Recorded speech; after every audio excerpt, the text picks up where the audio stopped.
Hello everyone, welcome to this amazing platform of our channel Panesia for Competitive Examinations। हम पीयूष और आज की class में हम डिस्कस करने वाले हैं एसएससी सीजीएल क्वेश्चन पेपर जो हमारा कंडक्ट हुआ था 7 मार्च 2020 को। ठीक है, और ये हमारा पेपर कौन सी शिफ्ट में कंडक्ट हुआ था? शिफ्ट 2 में। और बेसिकली ये हमारा कौन सा है? सेट नंबर 14 है। क्लियर है? इससे पहले मैं आपको 13 सेट डिस्कस करा चुका हूँ। आई होप कि आपने वो सारे लेक्चर्स देख लिए होंगे। अगर नहीं देखे तो उन्हें जाके ज़रूर देखें, और अपने अगर कोई डाउट्स होते हैं तो आप कमेंट सेक्शन में पोस्ट कर देंगे। ठीक है, या फिर आप हमारा टेलीग्राम चैनल को ज्वाइन कर लें, वहाँ पे आपको डिस्कस का टैब मिलेगा टेलीग्राम चैनल के राइट साइड में। तो आप क्या करेंगे, डिस्कस वाले चैनल में ग्रुप में ज्वाइन हो जाएंगे और वहाँ अपना आप डाउट वहाँ पे मुझे बता सकते हो। मैं वहाँ पे आपका डाउट डिस्कस कर दूँगा। ठीक है, क्लियर है मेरी बात? टेलीग्राम के चैनल का जो लिंक है वो आपको डिस्क्रिप्शन में मिल जाएगा।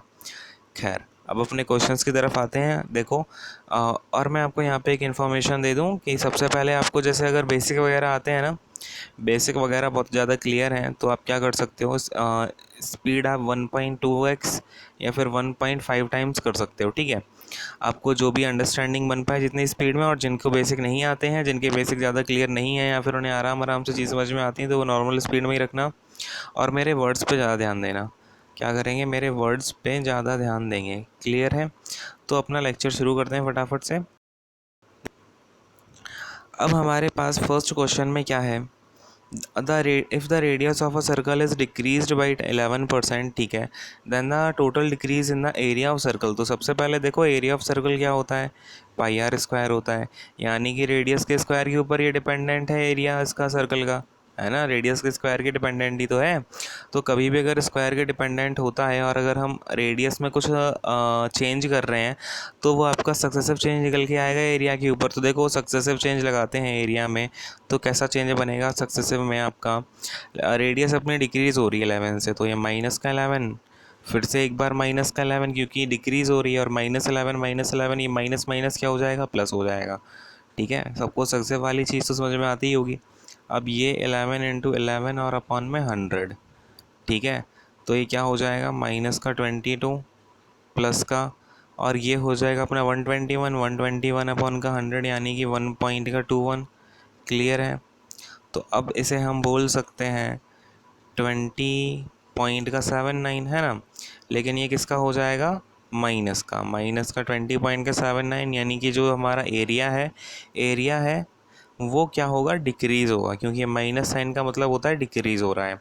और बाकी का ये जो आपका 20.79 है, इसका मतलब इतना परसेंट से हो रहा है चेंज।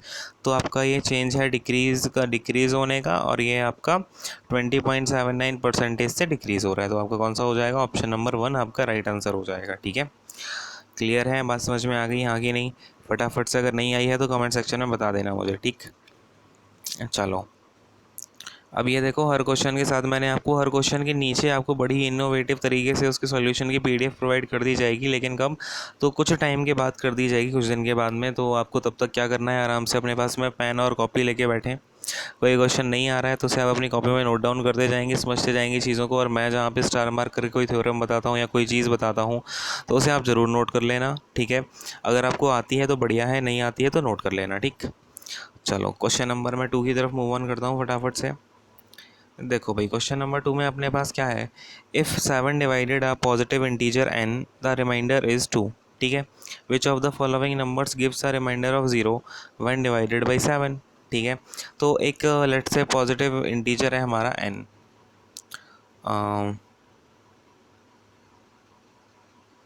देखो, लेट से हमारा एक पॉजिटिव इंटीजर है n, ठीक है, ये हमारा इंटीजर n हो गया। क्लियर है? इसे जब 7 से डिवाइड किया जाता है तो क्या होता है ना, कि इस पूरे का जो रिमाइंडर आता है वो 2 आता है, रिमाइंडर आता है आपका 2। तो बोल रहा है कि इसमें से कौन सा नंबर है जो रिमाइंडर 0 देगा जब हम 7 से उसे डिवाइड करेंगे। ठीक है, तो पहली बात तो समझ लो, ये n है अपना 7, n को जब डिवाइड किया जा रहा है 7 से तो रिमाइंडर है 2। ठीक है, तो हमारा जो n होगा वो ऐसा ही तो रहा होगा कि कुछ एक तो आपका 7 का कोई फैक्टर रहा होगा 7x, और प्लस में आपका 2 रहा होगा, जो कि आपका हर बार रिमाइंडर आ जाता है 7 से डिवाइड करने की वजह से। ठीक है, तो एक बात बताओ मुझे यहाँ पर, कि अगर मैं यहाँ पे 7x की वैल्यू लेट से 1 ले लेता हूँ, ठीक है, 1 ले ली मैंने, तो मैं क्या देखूंगा कि यहाँ पे आ जाएगा 7+2 अपॉन का 7 यानी कि 9/7। तो अब भैया एक बात बताओ, ये 9 जो है ना 9, इसमें मैं कितना ऐड कर दूँ कि ये 7 से डिवाइड हो जाए? तो इसके बाद में जो 7 का आता है वो 14 आता है, तो 9 के साथ में 5 का एडिशन कर दूँ तो मेरा वो 7 से डिवाइड हो जाएगा, 14 बन जाएगा ऊपर। तो अब मेरी बात समझना है यहाँ पे कि अगर मैंने ये 7x को तो 7 से डिविजिबल है, ये 2 को भी मुझे 7 से डिविजिबल बनाना है, तो मैं इस पूरे में +5 और कर दूंगा, ये जो आपका n है ना, n में +5 और कर दूँ सो दैट ये 7 से डिविजिबल हो जाएगा। क्लियर है कि नहीं है? या तो मैं +5 करूँ या फिर मैं आपका प्लस में कितना कर दूंगा, अगर आपका ये इक्वल टू में 7 की जगह पे 14 होगा तो 12 हो जाएगा, यानी कि या तो 5 करूँ या 12 करूँ, ऐसा कुछ करूँ, है ना। तो अब देखो ऐसे ऑप्शन में कौन सा सुटेबल बैठ रहा है अपने पास में, n+5 ही सुटेबल बैठ रहा है, तो ऑप्शन नंबर 2 क्लियर हो जाएगा। बात समझ में आई कि नहीं आई? ठीक है, अगर कोई दिक्कत होती है तो कमेंट सेक्शन में बता देना, मैं आपको वहाँ पे आपका डाउट क्लियर कर दूंगा। ठीक है, नेक्स्ट क्वेश्चन पे मूव ऑन करें फटाफट से। चलो क्वेश्चन नंबर 3 देखेंगे अपने पास में क्या है, हमें एक्सपेंड करना है a+b के होल क्यूब की ये फॉर्म है। तो देखो भाई इसे एक्सपेंड करते हैं फटाफट से। x/3 का होल क्यूब है, x/3 का होल क्यूब है, सीधा सीधा लिखता हूँ मैं, x/3 का होल क्यूब कितना हो जाएगा, x³/27 है ना। इसके बाद में ये आपका प्लस का ही है तो ये आ जाएगा प्लस का y³ का 125। ठीक है, 5 का क्यूब 125 हो जाएगा। सेकेंड, ये दिख नहीं रहा होगा ना आपको, यहाँ लिख देता हूँ, देखो x³/27 प्लस का y³ का 125। ठीक है, a³ + b³ प्लस का 3a² भी, यानी कि 3 इंटू में x²/9 इंटू में y/5।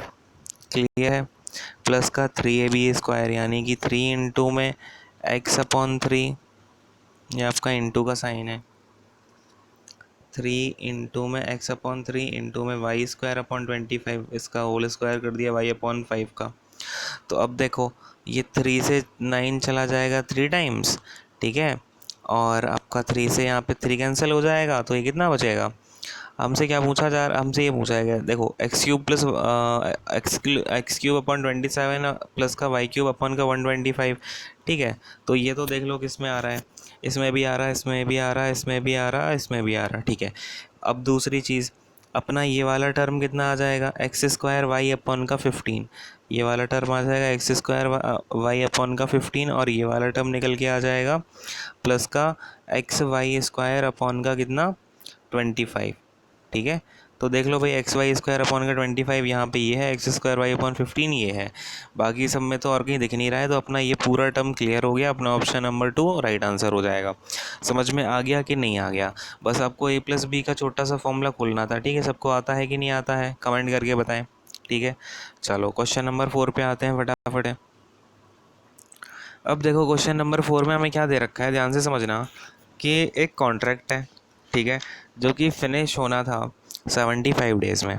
अब देखो 75 डेज़ में ये कॉन्ट्रैक्ट हमारा फिनिश होना था, और 187 लोग जो हैं मैन इसमें काम कर रहे हैं, 15 आवर्स पर डे के ऊपर काम कर रहे हैं, एंड आफ्टर 65 डेज़ ये देखा गया कि 3/5 of his work is done, यानी कि जो 3/5 वर्क है ना वो कंप्लीट हो चुका है। How many additional man may be employed so that the work may be completed in time. तो अब वो बोल रहा है कि बाकी के जो 10 डेज़ है ना उनमें हम कितने मैन और उसमें लगा दें सो दैट हमारा काम जो है वो कंप्लीट हो जाए टाइम पे। अब हर आदमी जो है वो 17 आवर्स काम कर रहा है पर डे का। ठीक है, तो इसमें आपका छोटा सा कॉन्सेप्ट है भाई, एम डी एच अपॉन जो वर्क डन हो रहा है इक्वल टू m1d1h1, ठीक है, इक्वल टू m2d2h2। ये पता है ना सबको ये वाला कॉन्सेप्ट, अपॉन का W2। क्लियर है? अगर नहीं आपको दिक्कत हो रही है इसको समझने में तो मुझे कमेंट सेक्शन में बता देना। ठीक है, चलो अब कॉन्ट्रैक्ट को कितने डेज़ में कंप्लीट करना था, 75 डेज़ में, और 187 मैन काम कर रहे हैं, तो नंबर ऑफ़ मैन हो गए 187। नंबर ऑफ़ डेज़ कितने हो गए, देखो पहले डेज़ की बात हो रही है 65 डेज़ की। ठीक है भाई, इंडो में आवर्स कितने काम कर रहे थे, 15 आवर्स काम कर रहे थे पर डे, अपॉन में कितना वर्क कंप्लीट कर दिया, तो देखो भाई 3/5 वर्क कंप्लीट कर दिया। ठीक है, इक्वल टू में M2D2H2, यानी कि अब दूसरी बार में देखो 187 तो पहले काम कर रहे थे और लेट से अब मैंने x लोग और काम करने के लिए बुला लिए, तो 187 प्लस x लोग हो गए। और नंबर ऑफ़ डेज़ अब हैं हमारे पास, कितने बचे हैं देखो 65 डेज़ हो गए हैं। 75 डेज़ में काम कंप्लीट करना है, मतलब कि अब 10 डेज़ का काम बच रहा है। इनटू में आवर्स देखो 17 आवर्स पर डे काम हो रहा है अब, अपॉन में 3/5 कम वर्क अगर कंप्लीट हो चुका है, बाकी का बचा है 2/5 कंप्लीट करना है। क्लियर है? तो अब 5 से तो ये वाला 5 कैंसिल हो जाएगा। इसके बाद में आपका ये हो जाएगा 5 3 ये हो जाएगा 5 2 क्लियर है? इसके बाद में 17 से 187 जाएगा 11 टाइम्स, और आपका क्या कट सकता है भाई, और कुछ कट सकता है क्या? ये देखो 2 से 2 को चला जाएगा, ठीक है, 2 से ये 2 चला गया। और कुछ कट रहा है, 3 से ये वाला 3 चला जाएगा, ठीक है।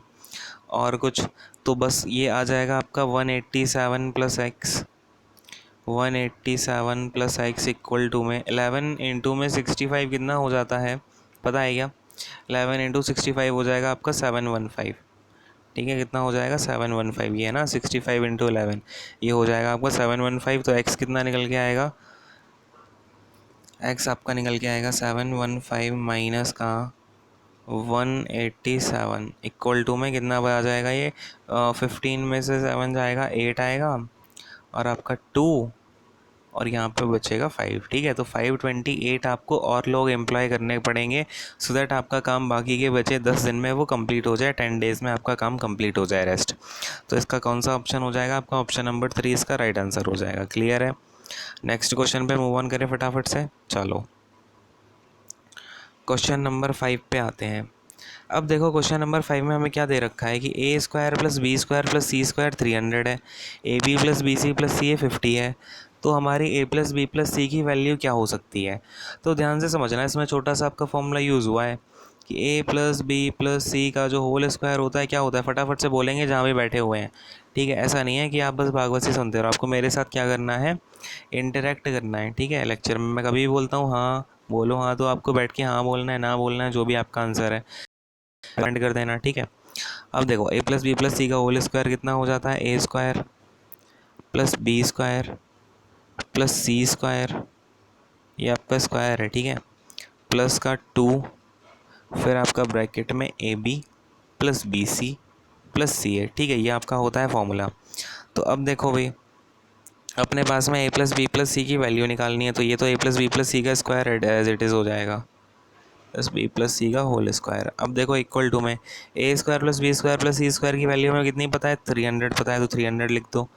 प्लस में 2 इंटू में ये कितनी वैल्यू है आपकी? 50 है, a b plus b c plus c a की, तो 2 इंटू 50 हो जाएगा ये, ठीक है। तो ये कितना निकल के आ जाएगा? 400, यानी कि ए प्लस बी प्लस सी का होल स्क्वायर अगर 400 है तो ए प्लस बी प्लस सी कितना हो जाएगा? 20 हो जाएगा। क्लियर है? क्योंकि 400 किसका स्क्वायर होता है? 20 का स्क्वायर होता है। बात समझ में आ गई यहाँ की नहीं? तो अपना ऑप्शन नंबर 3 राइट आंसर हो जाएगा। क्लियर है? कोई भी डाउट होता है तो आप ज़रूर पूछे, ठीक है, कोई भी अपने मन में डाउट नहीं रखना। चलो क्वेश्चन नंबर 5 पे मूव ऑन करेंगे। ये देखो अगेन आपकी सॉल्यूशन वाली पूरी पीडीएफ मैं दिलवा दूंगा, सो दैट आपको बाद में रिवीजन पर्पजेस के लिए यूज़ हो जाएगी, ठीक है। अब देखो the parameter of N isosceles triangle is 50 centimetre. अब ये कोई ट्राइंगल है, ठीक है, ये लेट से आपका आइसोसेलेस ट्राइंगल है। यहाँ पे ये वाली साइड आपकी पैरामीटर, ये वाली साइड दो इक्वल है, ये ए है ये ए है, ठीक है, ये दोनों इक्वल साइड्स हैं। आइसोसेलेस ट्राइंगल में क्या होता है? दो साइडें आपकी इक्वल होती हैं। और बेस कितना? 18 है, ठीक है, बेस अपना ये 18 का दे रखा है। तो लेंथ ऑफ इक्वल साइड पूछ रहे हैं, बड़ा इजी सा है। पैरामीटर क्या होता है? ए प्लस 18, ठीक है, मतलब टोटल पैरामीटर का मतलब तीनों साइड्स को ऐड कर दो। 2a प्लस 18 इक्वल टू 50 दे रखा है, तो 2a इक्वल टू कितना आ जाएगा? 50 में से 18 माइनस कर दो फटाफट से, 32 आ जाएगा। यानी कि a की वैल्यू कितनी आ जाएगी? 16 आ जाएगी। तो a क्या है? अपनी कॉमन साइड इक्वल साइड की लेंथ है, तो अगेन अपना 16 राइट आंसर हो जाएगा, ऑप्शन नंबर 4। क्लियर है? इजी सा क्वेश्चन ही था ये बहुत ज़्यादा। नेक्स्ट क्वेश्चन पे आओ फटाफट से। चलो क्वेश्चन नंबर 7 पे देखेंगे अपने पास क्या है। अब ये देखो अगेन आपको इसकी पीडीएफ प्रोवाइड कर दी मैंने सॉल्यूशन की, अब और क्या चाहिए। खैर देखो भाई बात को समझेंगे। क्वेश्चन नंबर 7 में अपने पास क्या है? 18 man can cut up field in 35 days. अब बेसिकली यहाँ पे होना क्या चाहिए? आपका फील्ड को क्या किया जाता है? प्लो किया जाता है, ठीक है, पता है ना, खेत वगैरह जो जोतते हैं, तो इसमें प्लो होना चाहिए। खैर ये तो होगी मीनिंग की बात। अब ये 35 डेज़ में 18 मैन कट करते हैं, then in how many days 21 man can cut the same field, ठीक है। तो अब जो टोटल फील्ड होती है, वो टोटल वर्क अगर मैं बात करूँ तो 18 मैन मिलके काम करते हैं और 35 डेज़ में काम करते हैं, ठीक है। तो अगर मैं बोलना चाहूँ आपका टोटल काम है इतना 18 इंटू 35, और ये 18 कितने हैं, मैन है, मैन की इफ़िशेंसी लेट से m है। अब इक्वल टू में यही काम पूछा जा रहा है कि आपका 21 मैन लेट से एक्स डेज़ में करते हैं तो कितना टाइम हो जाएगा। m से तो m कैंसिल, 7 3 ज़ा, 7 5 ज़ा और 3 6 ज़ा, और आपका 6 इंटू 3 कितना आ जाएगा, 6 इंटू 5 कितना आ जाएगा, 30 आ जाएगा। यानी कि ये लोग कितने दिन में कंप्लीट करेंगे, 30 डेज़ में करेंगे। बहुत इजी सही है, ठीक है। अकेला मैन मैन का आपका इसमें पूछा गया, अगर मैन वुमेन प्लस चाइल्ड का थोड़ा कॉन्सेप्ट यहाँ पे डालते तो थोड़ा आपका अच्छा क्वेश्चन बन सकता था, ठीक है। तो समझ में आ गया कि नहीं आ गया। नेक्स्ट क्वेश्चन पे मूव ऑन करूँ भाई, ठीक है। क्लियर है, आराम आराम से बता रहा हूँ ना, सही समझ में आ रही है। अगर आप कोई दिक्कत होती है, थोड़ी स्पीड अगर ज़्यादा हो जाती है तो आप अपना कमेंट करके बता देना कि सर थोड़ी स्पीड ज़्यादा हो रही है, ये डाउट आ रहा है मुझे, ठीक है। अब देखो इस क्वेश्चन को समझना, बड़ा प्यारा सा क्वेश्चन है। A sum lent out are at compound interest amounts to ₹1250 in 1 year and to 1448 in 3 years at a certain rate percentage per annum, ठीक है। Compound what is the SI on the same sum for 5 right 2/5 years at the same rate of interest. अच्छा जी, अब क्या हो रहा है, मैंने कुछ मनी को अपना सीआई पे ले लिया या फिर दे दिया, ठीक है। और उस पर क्या हो रहा है ना, 1 ईयर में जो अमाउंट मिल रहा है वो मिल रहा है आपका 1250, ठीक। 3 ईयर्स में जो अमाउंट मिल रहा है वो अमाउंट मिल रहा है 1458। तो कभी भी आपको ऐसा क्वेश्चन मिल जाए तो आप इसमें क्या करोगे, इसे लेट से प्रिंसिपल मान लो, और अगर इसे मैं अमाउंट मान लूँ तो इनके बीच में डिफरेंस कितना है, 2 ईयर्स का। अब इसका मतलब समझना, अगर मैं प्रिंसिपल ऊपर डालता हूँ 1250, नीचे अमाउंट डाल देता हूँ 1458, अब इसे मुझे कौन से रेशो में ले जाना, ये अगर मैं बोलूँ ये प्रिंसिपल अपॉन अमाउंट के रेशो के इक्वल है, और अगर मुझे ये ऑफ 1 ईयर ही चाहिए है, मतलब मुझे जस्ट 1 ईयर का ही चाहिए कि मुझे जस्ट 1 ईयर के बाद कितना रेशो बना होगा, तो मैं क्या करूँ, यहाँ पे डिफरेंस 2 ईयर्स का ही तो है, तो मैं इसका रूट ले लेता हूँ। कोई दिक्कत आपत्ति परेशानी किसी को, ठीक है। अब देखो ये 2 से कैंसिल करूँगा तो ये तो आ जाएगा अपना 625, और ये आ जाएगा आपका 729। क्लियर है। तो अंडर रूट का 625 अपॉन का अंडर रूट का 729। अब मैंने आपसे बोला था 30 तक के स्क्वायर याद करके रखना। अब देखो इतने सारे यूज़ हो रहे हैं, आपको हर पेपर में 30 तक के स्क्वायर और क्यूब से एक ना एक क्वेश्चन मिलेगा ही, और उसका यूज़ बहुत ज़्यादा होगा आपका। खैर, अब देखो यहाँ से पी अपॉन ए कितना निकल के आ गया, 1 ईयर का जो डिफरेंस था, अंडर रूट का 625। अब ये 625 का जो स्क्वायर होता है किसका होता है, 25 का होता है, तो 25 अपॉन का 729 किसका होता है, 27 का होता है, तो 25 अपॉन 27 आ गया 1 ईयर का जस्ट आपका जो रेशियो है। अब मैं ज़रा ये सारी चीज़ें हटा रहा हूँ, फिर समझाता हूँ। देखो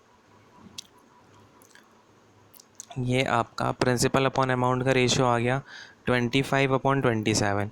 अब ये रेशियो कब का है ना, ये रेशियो है आपका, जैसे फर्स्ट ईयर जो आपका ये प्रिंसिपल था वो लेट से 25 है, तो 1 ईयर में आपका अमाउंट 27 निकल के आ रहा है, तो जो रेट होगा वो कितना हो जाएगा, इंटरेस्ट कितना मिला, 2 रुपीज़ का, किस पे मिला, तो 25 पे मिला, इंटू 100 कर दो, ठीक है।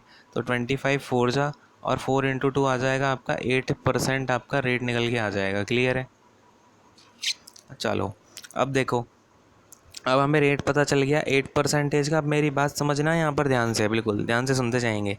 तो मेरा यहाँ पर जो लेट से आपका ये प्रिंसिपल है, ये अमाउंट है, ठीक है।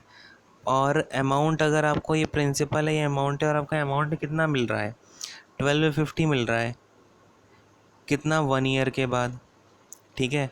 तो जो प्रिंसिपल रहा होगा 8% की रेट से, तो जो प्रिंसिपल रहा होगा वो कितना होगा, 1250 इंटू में 8% का मतलब क्या होता है, 8% का मतलब होता है 1/25, 1/25 होता है, सॉरी 2/25, ठीक है। तो 2/25 होता है 8 का मतलब, तो यानी कि 1250 में अगर मैं बोलूँ कि ये वैल्यू थी 27 की और ये वैल्यू है आपकी 25 की, तो ये हो जाएगा इंटू में 25 और अपॉन में 27। हाँ कि नहीं, बात समझ में आई क्या मेरी। तो अपना प्रिंसिपल कितना निकल के आ गया 1250 इंटू 25/27। कैसे? क्योंकि मुझे 1 ईयर का ये जो अमाउंट था ना एक्चुअल वाला, ये मुझे पता था, मैंने यहाँ से प्रिंसिपल निकाल लिया, रेट परसेंटेज क्योंकि मैं निकाल चुका था। ठीक है, तो प्रिंसिपल कितना आ गया 1250 इंटू 25/27। समझ लेना इस क्वेश्चन को, अगर नहीं आ रहा समझ में तो कॉपी में एक बार नोट डाउन करके देखना, और लेक्चर को ये फिर से थोड़ा सा रिवाइंड करके देख लेना। खैर, ये प्रिंसिपल है अपना। अब इसे मैं उठा लेता हूँ, सारी चीज़ें हटा देता हूँ। देखो, प्रिंसिपल आ गया अपना 1250 इंटू 25/27। ठीक है, ऐसा ही निकाल रहा हूँ। PRT होता है ना, P इंटू, अब R कितना था 8% अपॉन 100 कर दो, इंटू T कितना था, टाइम अपना कितना है 5 5 जा 25, और 25 प्लस 2 27। ठीक है, तो 27/5। अब देखो 27 से 27 कैंसिल, 5 से 5 टाइम्स ये कैंसिल, और अपना 100 से 1 0 से 1 0 ये कैंसिल, और 5 2 जा 10, देन 2 4 जा इतना हो जाएगा आपका 8। तो ऐसा ही कितना निकल के आ जाएगा 125 इंटू 4, और 125 4 जा कितना होता है 500 होता है। तो ऐसा ही अपना कितना निकल के आ गया 500 रुपीज़ निकल के आ गया क्या? हाँ भाई, कौन सा ऑप्शन है? ऑप्शन नंबर 3 है। तो ये क्वेश्चन समझ में आया कि नहीं आया? अगर समझ में आ गया है तो जल्दी से लाइक बटन को प्रेस कर दें, ठीक है, और शेयर करें ज़्यादा से ज़्यादा इस लेक्चर को। ठीक है, आपके CGL के सारे पेपर कराए जा रहे हैं, सारे सेक्शंस के। तो चलो क्वेश्चन नंबर 9 पे मूव ऑन करेंगे फटाफट से। ठीक है, चलो भाई, ये देखो आपका पूरा फुल प्रॉपर सॉल्यूशन है। ये मैं आपको बाद में PDF दे दूंगा कुछ दिन के बाद में, जब आपका एग्ज़ाम वगैरह पास आ जाएगा। देखो, the two trains leave Varanasi for Lucknow at 11 AM and 11:30 AM। ठीक है, and travel at a speed of एक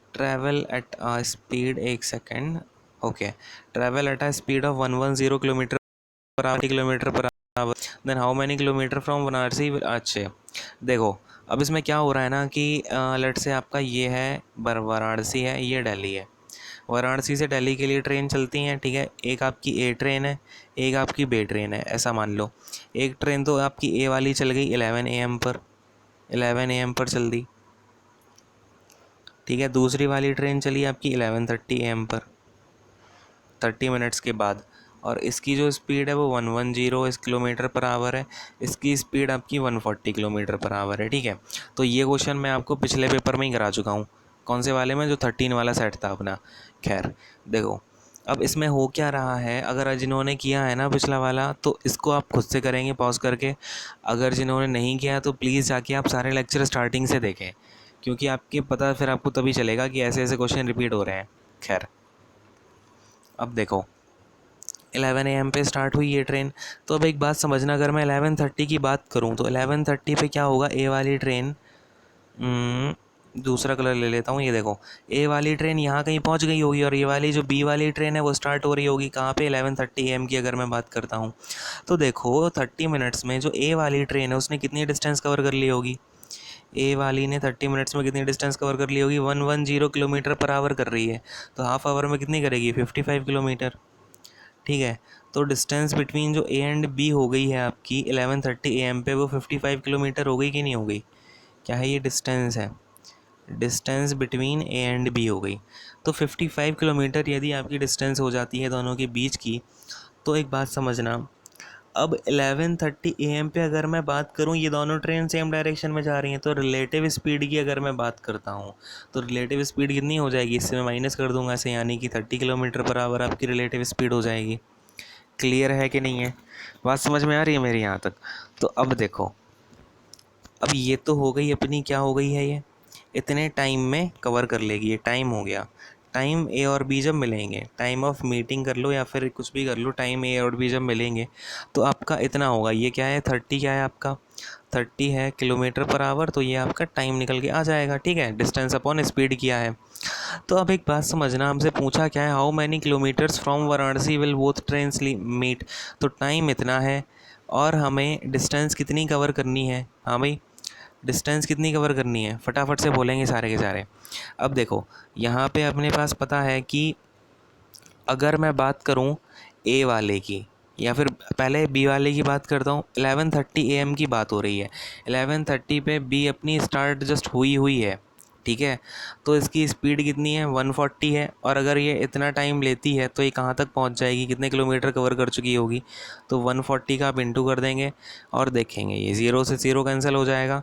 इधर तो ऊपर तो हो जाएगा आपका ये 770 अपॉन का 3, तो ये आपकी इतने किलोमीटर्स कवर कर लेगी। मतलब कि कितना हो जाएगा अगर आप इसका मिक्स्ड फ्रैक्शन में चेंज करोगे तो 3 2 जा 6, 3 5 जा 15, 3 6 जा 18, बचेगा 2, तो 356 राइट 2/3 हो जाएगा किलोमीटर में।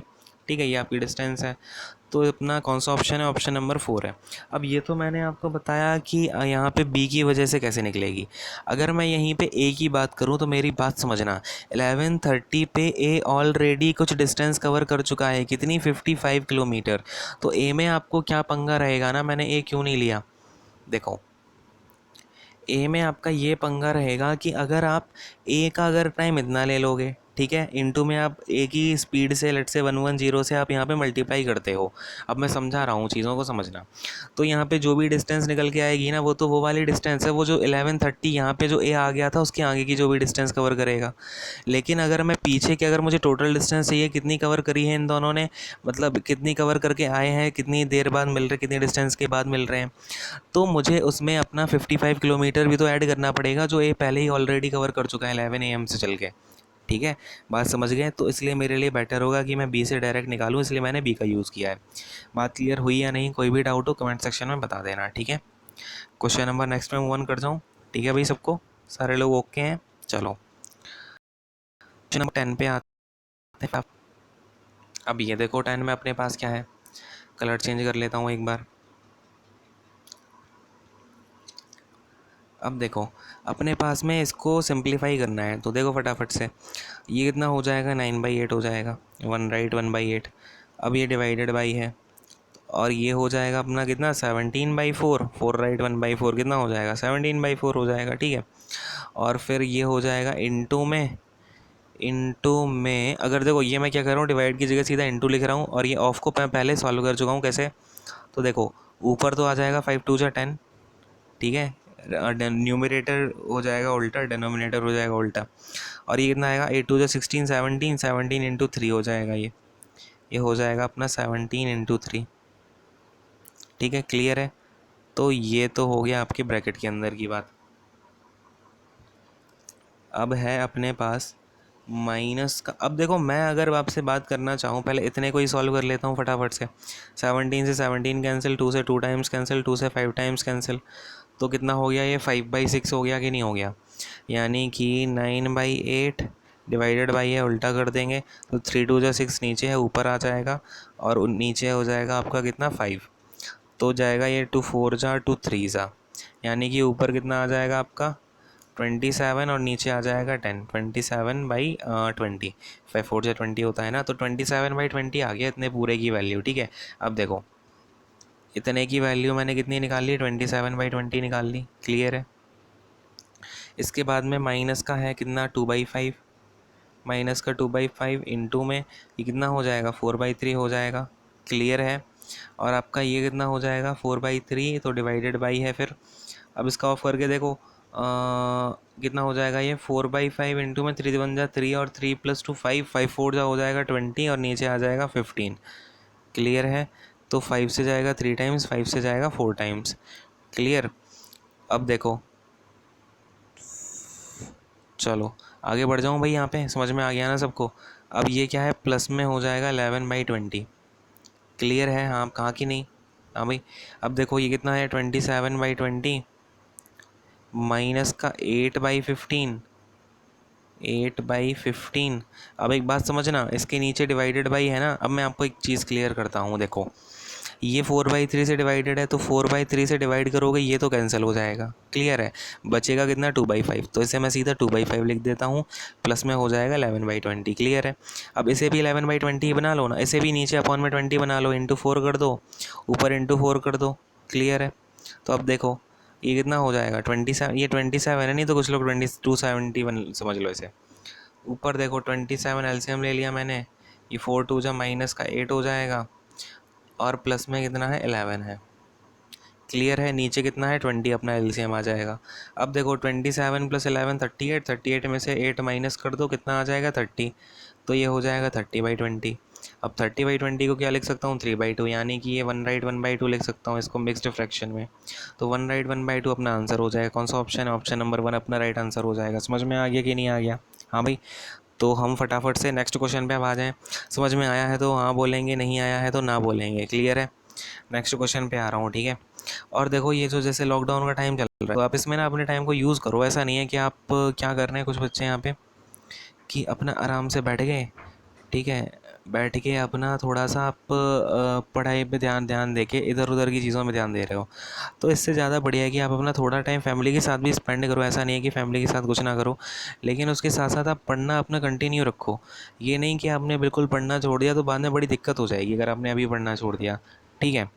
तो थोड़ा थोड़ा कंटिन्यू रखें। एटलीस्ट आप दिन में 4-5 आवर्स तो पढ़ें ही अभी भी, ठीक है। ऐसा नहीं है कि एग्ज़ाम नहीं हो रहा तो अपना आराम से बैठें। अभी सपोज लेट से आपकी वैक्सीन अभी मिल जाती है, वैक्सीन मिल जाती है तो आपका फटाफट से अभी आपका 10 to 15 डेज़ में पूरा वैक्सीनेशन होके पूरे देश में जहाँ जहाँ भी आपके पेशेंट हैं वहाँ पे आपका वैक्सीनेशन हो जाएगा और ये चीज़ ख़त्म हो जाएगी। इसके बाद फटाफट से आपकी एग्जामिनेशन की डेट अनाउंस हो जाएगी, क्योंकि CHSL जो आपका होने वाला है उसके पेपर तो सारे आपके हो ही चुके हैं, है ना। पेपर जो आपके बनने थे वो पेपर तो बन ही चुके हैं ना, वो तो आपके बस सीधे कंडक्ट हो जाएंगे। फिर आपको डेट बता दी जाएगी किस डेट को है। फिर आप लोग ये करोगे कि भाई 10-15 डेज़ बाद ये एग्ज़ाम है, अब क्या करें अब क्या करें। तो पहले से प्रिपेयर रहना पड़ता है, ठीक है बच्चों। चलो अब अपने पास में कौन सा क्वेश्चन है ये 11 नंबर का, ठीक है। देखेंगे 11 नंबर में क्या पूछ रहा है। इफ़ अ टोटल ऑफ 5000 सी mobile phones sets are sold till date, ठीक है भाई। सी के जो हैं 5000 अगर अभी तक सोल्ड हुए हैं, then how many are more than 1 year old. तो 1 ईयर ओल्ड 1 ईयर से कितने ज़्यादा ओल्ड हैं? तो 10 ईयर तो 10% तो ओनली 1 ईयर ओल्ड हैं। तो 1 ईयर ओल्ड से ज़्यादा कितने हो गए? 10 + 10 + 70, यानी कि 90% आपके फ़ोन ऐसे हैं जो कि 1 ईयर से ज़्यादा पुराने हैं या फिर 1 ईयर से ज़्यादा ओल्ड हैं। टोटल फ़ोन है 5000, ठीक है। इसमें से 90% हैं आपके ज़्यादा ओल्ड 1 ईयर से। कितना हो जाएगा इसका निकाल लो। 0 से 0 ही कैंसिल, 9 5 जा कितना 45 और बाकी के 2 0 और आ जाएंगे। तो 4500 सेल फ़ोन ऐसे हैं जो कि 1 ईयर से ज़्यादा पुराने हैं आज के टाइम पे सी वाले। तो भैया देखो 4500 कोई ऑप्शन है क्या अपने पास में? हाँ भाई, ऑप्शन नंबर 3 ही है। तो राइट आंसर करेंगे, इसे आगे बढ़ जाएंगे। समझ में आ गया कि नहीं आ गया? ईजी सही था ये तो, आ ही गया होगा, ठीक है। अगर तब भी कोई दिक्कत होती है तो कमेंट करके ज़रूर बताएं, ठीक है। आपको क्या दिक्कत हो रही है, कैसी क्या चीज़ें हैं। और अगर अच्छा लग रहा है सेशन तो प्लीज़ शेयर करें ज़्यादा से ज़्यादा, ठीक है। ज़्यादा से ज़्यादा हमारे चैनल को आप प्यार दें। और खैर नेक्स्ट क्वेश्चन पे मूव ऑन करेंगे फटाफट से। क्वेश्चन नंबर 12 अपने पास क्या है देखें। क्वेश्चन नंबर 12 में हमसे बोल रहा है कि एक क्वाड्रिलेटरल है, एक क्वाड्रिलेटरल सेकेंड। अब मैंने ये क्या है क्वाड्रिलेटरल बना लिया। अब क्या बोल रहा है, ये है अपना PQRS क्वाड्रिलेटरल है, ओके। अब बोल रहा है कि PN is perpendicular on QS। तो पहले तो QS बनाओ, फिर इसके ऊपर परपेंडिकुलर डालो ये PN। अब ये हो गया परपेंडिकुलर और ये क्या है PN हो गया, ठीक। इसके बाद में क्या बोल रहा है कि RM बराबर 3 सेंटीमीटर। RM है क्या वैसे? अच्छा, RM QS पर परपेंडिकुलर है, RM ये है, ठीक है। अब क्या बोल रहा है, QS यदि 6 सेंटीमीटर है, QS अगर 6 सेंटीमीटर है तो ये तो अपना पूरा 6 सेंटीमीटर का हो गया, ठीक है। ये पूरी साइड है 6 सेंटीमीटर की, नहीं तो आप कोई पोर्शन समझ लो, ठीक है। ये पूरा 6 का है। और PN है 2 सेंटीमीटर, PN है अपना ये है 2 सेंटीमीटर, ठीक है। और क्या है भाई, देन एरिया ऑफ, और कुछ नहीं दिया गया हमको, दिया तो है 3, ये देखो RM ये है 3 सेंटीमीटर, ठीक। अब हमसे पूछ रहा है एरिया बता दो PQRS का। अच्छा जी, तो अब एक बात समझना यहाँ पर ध्यान से, मैं आपको दूसरे कलर से दिखाता हूँ। देखो अगर मैं इस वाले ट्राइंगल की बात करूँ, इस वाले जो क्वाड्रिलेटरल है इसमें ये वाले ट्राइंगल की बात करता हूँ। कौन सा ट्राइंगल नंबर PQS। तो PQS का जो एरिया होगा वो कितना हो जाएगा 1/2 इंटू में बेस कितना होगा इस ट्राइंगल का। बेस फटाफट से बोलेंगे QS होगा बेस, यानी कि 6। QS की वैल्यू 6 ही तो दे रखी है। इंटू में हाइट, हाइट का मतलब जो परपेंडिकुलर की हाइट होगी, तो परपेंडिकुलर क्या है आपका PN है, PN की हाइट कितनी है 2 है, ठीक है। ये तो हो गया आपके इस ट्राइंगल का जो एरिया है। प्लस में अगर मैं इस वाले ट्राइंगल का एरिया, मतलब अगर मैं इन दोनों ट्राइंगल का एरिया जोड़ देता हूँ तो मुझे पूरे क्वाड्रिलेटरल का मिल जाएगा। तो देखो प्लस में 1/2 इंटू इसका भी बेस अगेन 6 है क्योंकि ये क्यू एस ही इसका बेस है। इंटू में ये देखो हाइट इसके ऊपर आ रही है, कितनी आ रही है परपेंडिकुलर, इसकी आर एम की साइड कितनी है 3 है। तो बस 2 से जाएगा ये, 2 से कट जाएगा, 2 से जाएगा ये 3 टाइम्स, कितना हो जाएगा ये 6। तो 6 प्लस में कितना आ जाएगा, 3 3 ज़ा 9 प्लस में 9, तो 9 + 6 कितना हो जाता है आपका 15। यानी कि दोनों ट्राइंगल, एक ट्राइंगल का आपका एरिया है 6, ठीक है, एक ट्राइंगल का एरिया है 9। तो अगर मैं पूरे क्वाड्रिलेटरल की बात करूँ, पूरे क्वाड्रिलेटरल का एरिया हो जाएगा कितना, 15 सेंटीमीटर स्क्वायर। क्लियर है। तो देखो कौन सा है, ऑप्शन नंबर 1 अपना सेटिस्फाई कर रहा है, तो ऑप्शन नंबर 1 अपना क्या हो जाएगा, राइट आंसर हो जाएगा। क्लियर है सबको, बात समझ में आया हाँ कि नहीं, बात समझ में आ गई ना ये वाली कैसे किया है हमने। चलो नेक्स्ट क्वेश्चन पे मूव ऑन कर जाएं फटाफट से, चलें। चलो भाई क्वेश्चन नंबर 13 देखेंगे अपना अब हम। तो देखो हमारे पास यहाँ पे क्या given, the cost price of goods for a shopkeeper was x. ये कॉस्ट प्राइस किसी शॉपकीपर के लिए एक्स थी, तो सी पी हो गई, ठीक है। He marked them 15% above the cost price. Okay sir, यहाँ पे मैंने एम पी मान ली अपनी कुछ, अब क्या हो रहा है, इसके बाद में फाइनली उसने क्या किया, sold out at a discount of 25%। तो मैंने आपको हमेशा बताया है कि हमेशा कभी भी आपसे C P M P S P की बात हो रही है तो सी पी के बाद एम पी आता है, एम पी के बाद एस पी आता है, क्योंकि आप सी पी पे जो भी मार्कअप करते हो वो होता है एम पी के ऊपर फिर आप जो भी डिस्काउंट दे देते हो वो होता है आपका एस पी। तो अगर मेरा सी पी हो जाता है 100, तो मेरा एम पी कितना हो जाएगा, हाँ भाई सी पी कितना है आपका 100 है, इसके बाद में मार्कअप किया कितना किया है मैंने 15% ऊपर किया है, तो ये 15% ज़्यादा हो जाएगा यानी कि 115। अब इस पर मैं क्या करता हूँ, 25% का डिस्काउंट दे देता हूँ, माइनस का 25% डिस्काउंट दे देता हूँ, तो ये कितना हो जाएगा 115 इंटू में 115 इंटू में आपका कितना हो जाएगा 75/100। क्लियर है, 25 का तो मैंने डिस्काउंट दे दिया, तो ये 25 3 ज़ा 75, 25 4 ज़ा 100। क्लियर है। तो आपका एस पी कितना हो गया, आप फिलहाल देखेंगे, समझना मेरी बात को ध्यान से, एस पी कितना हो गया 115 इंटू 3/4 हो गया। क्लियर है। तो अब देखो ये 115 इंटू 3 कितना हो जाएगा, ये हो जाएगा अपना 345, राइट, 345/4। इससे अगर मैं इसे डिवाइड करता हूँ कितना आ जाएगा, ये 4 8 जा 4 6 जा, पॉइंट डालो फिर आगे 25 आ जाएगा, ठीक है। तो 86.25 है इसका एस पी और सी पी है इसका 100 रुपीज़ का। तो कितना लॉस हो रहा है इसे, फटाफट से बताओ, लॉस कितना हो रहा है, बोलेंगे जल्दी से। तो लॉस आपको दिख रहा है 13.25 का, ठीक है।